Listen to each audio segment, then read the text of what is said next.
Hello, Rupa here from Crafters Corner. I'm back with another video tutorial. Today we're going to do faux palette wood using chalk paints and some multi-surface paints. So it's basically giving the look of a faux palette wood on a smooth surface like this. This is an MDF plank that I have.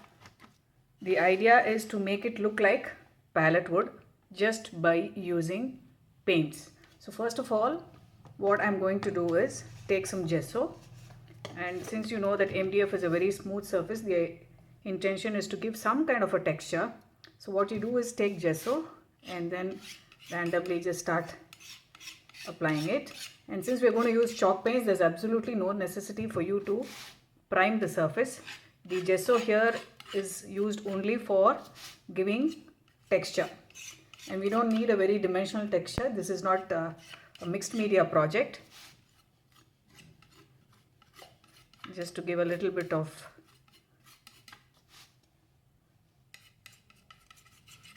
to break the smoothness of the MDF more than giving texture.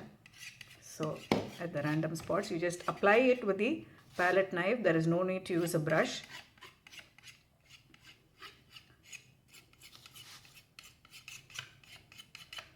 I am keeping the central portion a little smooth because I have some plans for the center. The texture is more around the edges.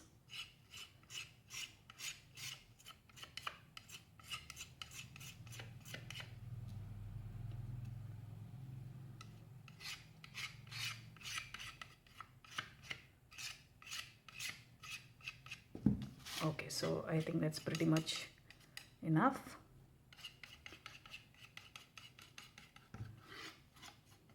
So once you're happy with that, I'm going to dry this.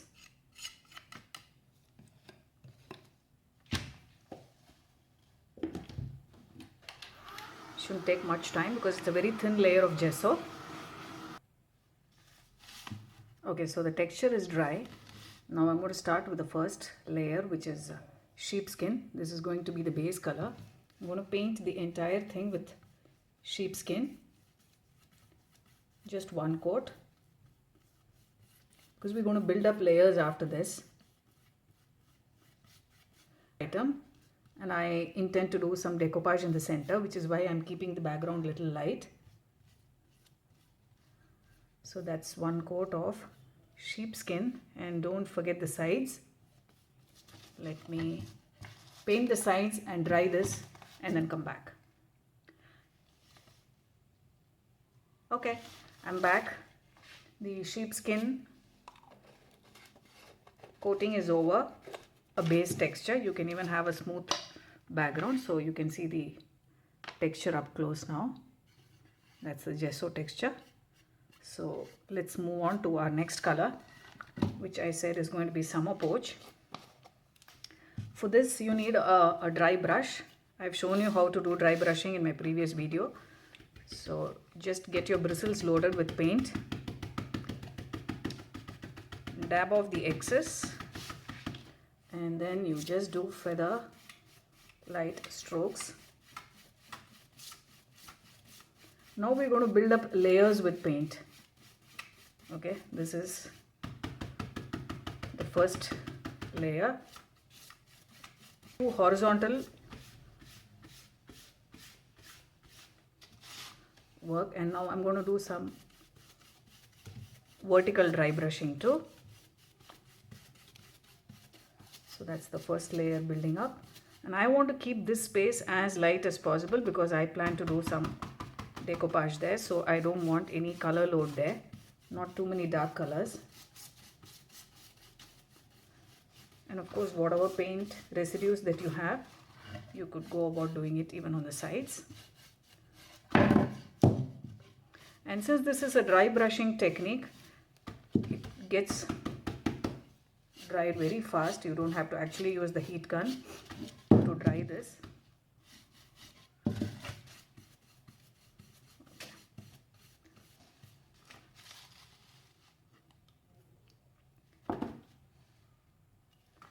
Let's move on to the next layer, which is river walk. This is kind of a beige shade. Love that color. Look at that. Okay, so now I'm going to concentrate more on the sides because I don't want the central portion to get loaded with color. It's basically dirtying up the plank now. You want to have that. My projects are incomplete without browns. This is probably the lightest brown that you would see me working with.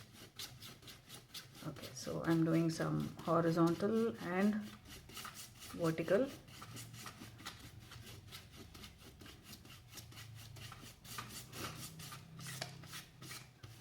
So that's your color number 2. Move to the next one.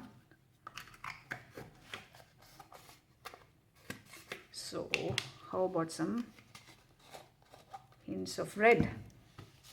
Very light, yes. It's not going to be very dark.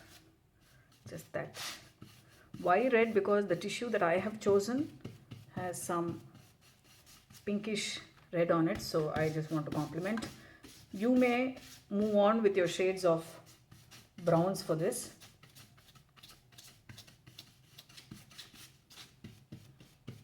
Okay, so I'm intentionally avoiding the central portion. I'm repeating that again and again because I plan to do some decoupage in the center. So I'm avoiding that area. Okay, so let's move on to the sides.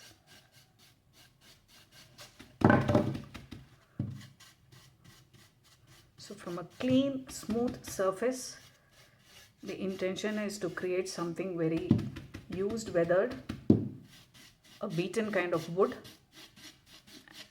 and of course the look of palettes nailed together. So that's the look we want to give. Okay, so that was the third layer on. Let's move on to the next color, which is a bit of blue.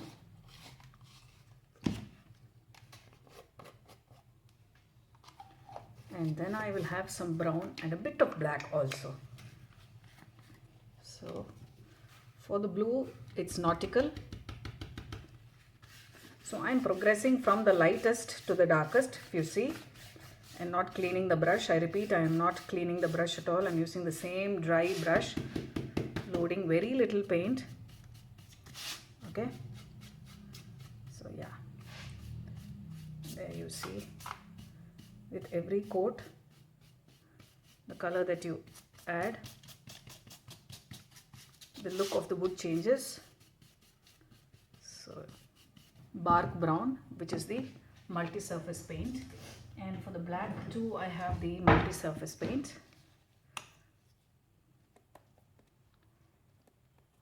If you see, I am not drying the project. It's dry, it's touch dry, it's dry brushing.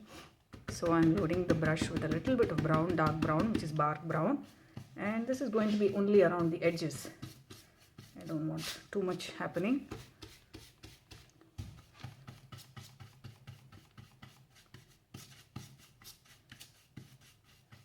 The effect that the brown is going to create is going to be very dramatic because that's where the real look of wood is going to come.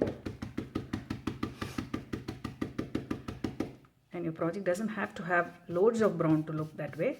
So it's, let's say I'm distressing the edges using the dry brush technique and just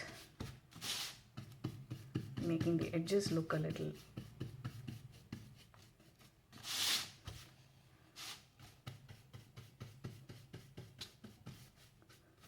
okay. So can you see how the difference that brown makes here? Now we move on to black.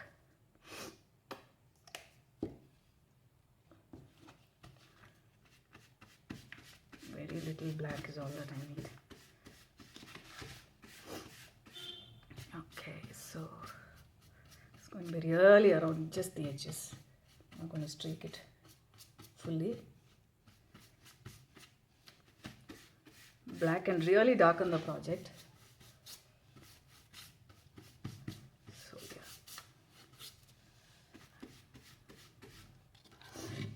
Now you need to decide whether you want to have the palettes horizontal or vertical. That's a choice you have to make depending on whether you want to hang this vertically or horizontally and how you have your picture. So in this case, okay, so I have something like this. I have a picture like this. So I'm thinking I will have the planks vertical. I think that should be what for this project. I think I'll have the planks vertical. So what we're going to do is create vertical lines to make it look as if the palettes are joined. So for that, what you need to do is divide this plank into sections. And for that,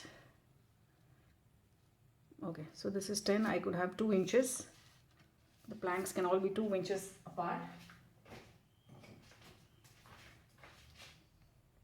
I have 1, 2, 3, 4.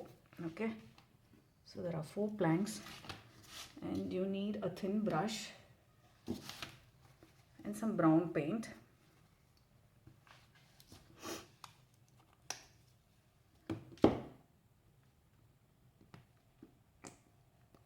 Okay, so for this too, it's better that your brush is dry. You don't need a very wet look. And then the lines again don't have to be really straight. It's kind of the illusion of palettes together. So for plank 1, what I'm going to do is set the ruler and then give a dry stroke like that. I'm doing more around the edges and a very less illusion here.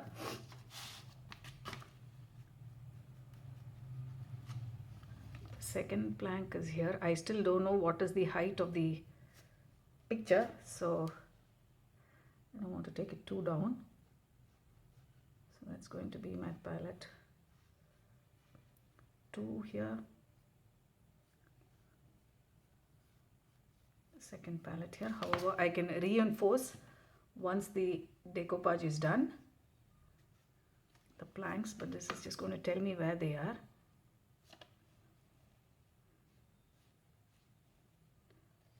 That's the third one, and then we have the fourth one.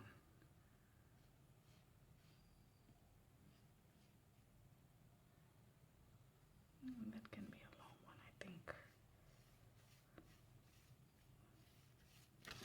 Okay, this is pretty much the look. Okay, so now what I'm going to do is, this is going to give you the illusion of the gaps between the planks. Okay.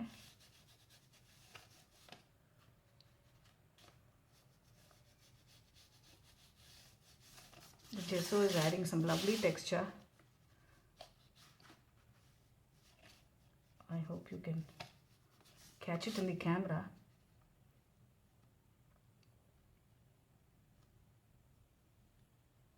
Okay. This is still not complete. I want to do the decoupage and then see where we stand in terms of the height of the palette, how much they have to be connected. So this is the stage where I'm going to do the decoupage now, and then we could have some faux nails or those kind of looks also appearing. Okay, so let me do the decoupage and then come back. Okay, so I'm back. I've done the basic decoupage of the tissue with Mod Podge, and then now what needs to be done is I have to blend it a little bit. So I've done a little bit of blending with the same chalk colors. I'm going to give the look of faux nails here. So for that, what I'm doing is I'm just loading the brush, a dry brush, a small brush with paint, and then just do a circular motion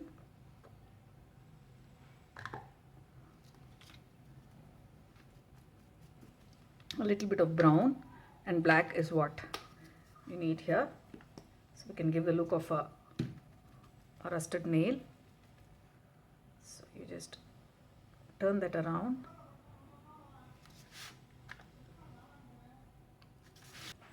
Pretty simple. So you make the paint a little watery and then go about doing some color splats. So that kind of instantly gives it a more aged look, kind of a whitewashed, that kind of a feeling. So let this dry. I'll give a coat of varnish. I think I'm going to have some chipboard alphabets here, and you will see the final project at the end. I hope you understood the entire technique of doing a faux palette. Let me come back with the finished project. Hello, here's the final project. The last I did off camera was the color splat with white paint. So after that, what I did was I've done some stenciling in white, the home and the corner stenciling, ornate stenciling here. And these old keys I have recycled. These were golden color. I painted them using the liquid leaf silver, and the nails too have been painted in silver, and then I've hammered them here. I also reinforced these spaces, the faux palette illusion, using the brown black paint. You can see them. So this now gives a nice illusion of space between the palette planks, and then of course drilled holes, and then I have a cotton rope hanging here. And the final thing was sealing it with home decor varnish. Whatever your home decor project, I think it's incomplete without at least one coat of varnish depending on the usage. This is just going to be a key hanger, a home decor item. So I gave about just a coat, just one coat of varnish. So as you can see, this is white. This is non-yellowing, water-based, no odor, very thin, dries very fast. Just perfect for any of your indoor projects like this. So one coat, and this is sealed. You can now see the lovely texture, the faux wood look, and the spacing, and that's how the ultimate project looks. So what we did today was converting a smooth plank of MDF into this.